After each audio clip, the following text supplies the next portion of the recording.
Baby girl, you are so pretty, pretty, pretty, pretty. Baby girl, you are so pretty, pretty, pretty, pretty.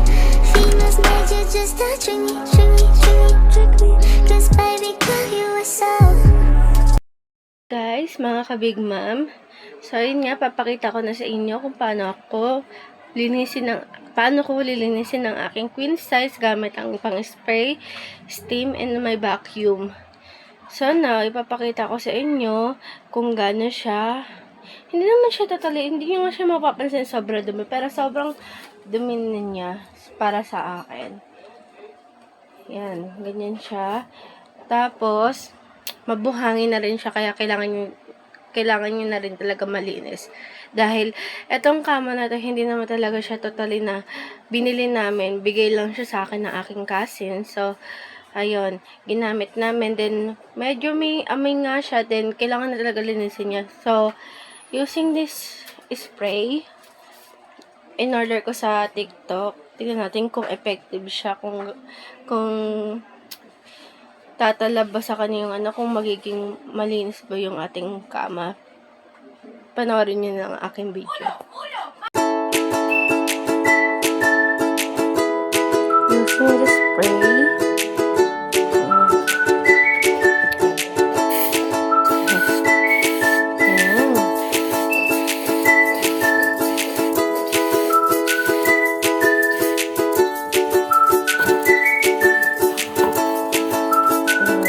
Effective. Napupo siya guys. So, maganda yun.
Napupum siya guys, ang galing. Napupum siya.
Nakuha natin dumi.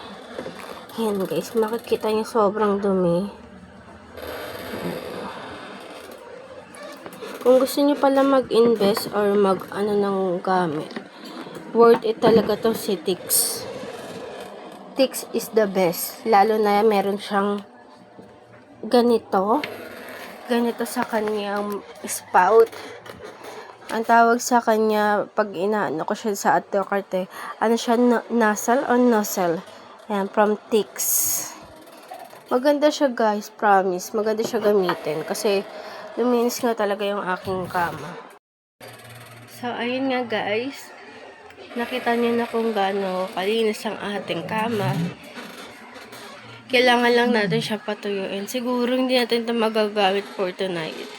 Siguro mga one day natin siya hindi gagamitin para matuyo. Kasi medyo wet siya, gawa na nag-steam tayo ng water.